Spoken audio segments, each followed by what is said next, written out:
So I'm finally posting another video and talking about my continued health and wellness journey. My name's Eva. I'm 68 years old and will have my 69th birthday in about 5 months. But anyway, I have been on a journey here for quite a while.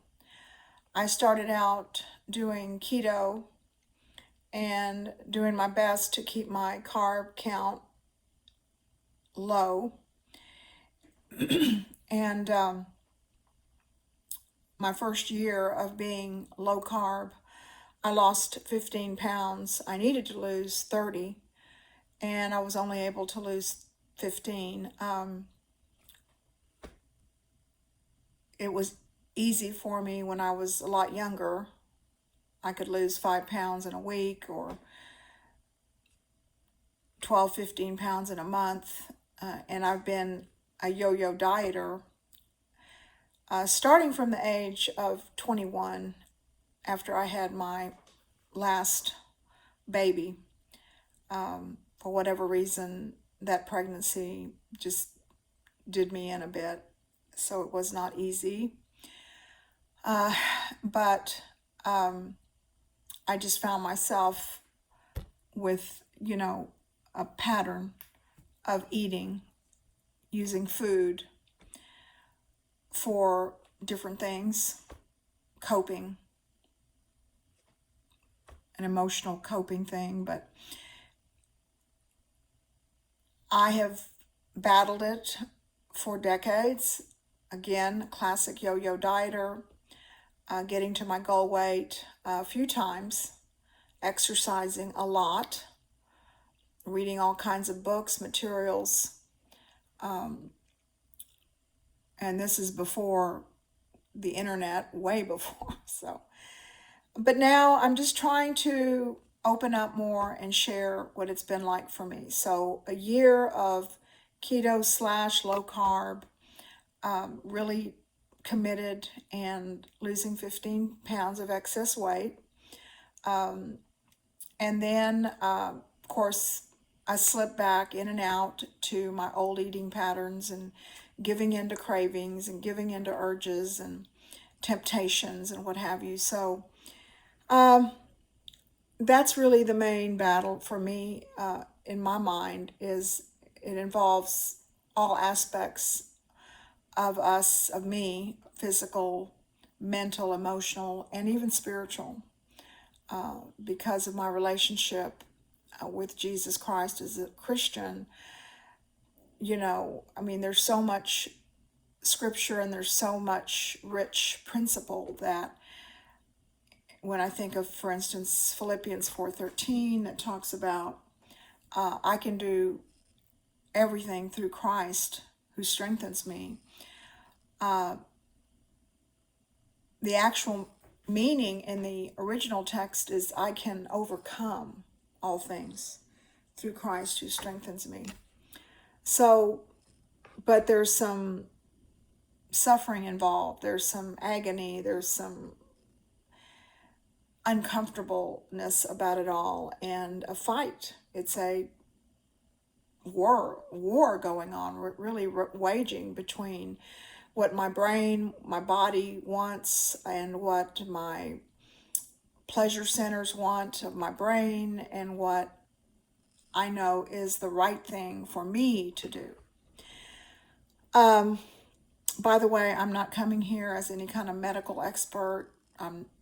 None of that. I've studied a lot about nutrition and different things, but knowing a lot of stuff and doing it, carrying it out, practicing it day by day, consistently, persistently is a whole nother matter. So, but I have battled. I have, it's one reason, my highest weight ever was 186. I've never gotten above that, and I was not pregnant, but now I'm pretty much right at about 158, and my goal weight is 138, between 138 and 140. I've been there a few times. I was in the best shape of my life.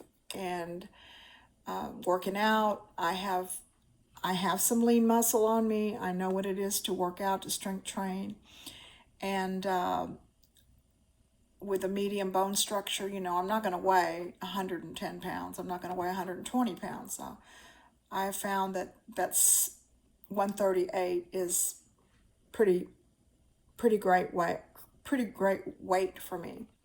So that's my goal. And like I said, I weigh about twice a week just because I have a health and wellness program I'm a part of, a Christ-centered program, First Place for Health, and that's every Tuesday. So I weigh Tuesday mornings, and then we hold each other accountable in that way. I mean, it's a good thing, right, to have accountability. And then I weigh again on Friday mornings with my good friend Marlene from New Mexico, and she and I, encourage one another and try to we're kind of working together in our struggle or fight or whatever you want to call it, our plan on eating healthy foods and real foods at that. So the next thing we sort of did together for a little while was, and I really do love this book by Wendy Speak, Sugar Fast, The Sugar Fast. Highly recommended. It's great reading. But I believe it's like a 40-day fast, sugar fast. And it's challenging, when you tell yourself, I'm not going to eat any sugar or things that turn into sugar in my bloodstream, which is a lot of starchy, carby, especially processed, fast food, junk food, that kind of stuff. So it was a challenge, but we worked through it some, and I really liked it, and I loved the spiritual element of it. And so again, that's Wendy Speak's book, The Sugar Fast. From there, we decided that we were going to do low carb again, because I'm learning a lot through different doctors, nutritionists, different videos and books, but quite a few doctors, and of course not just naturopathic doctors, but true medical doctors, and for instance, like Dr. Anthony Chaffee, and there's some others, Dr. Ken Berry, Judy Cho, who I have her book. She's excellent. She's a naturopathic nutritionist, and I forget her other credentials, but anyway, these are people that are really into research, and they know all the latest research that's coming out, I would say, like in the last 10 years about, and the rationale behind it is, what is the deal with the high epidemic obesity, the epidemic type 2 diabetes, childhood obesity, and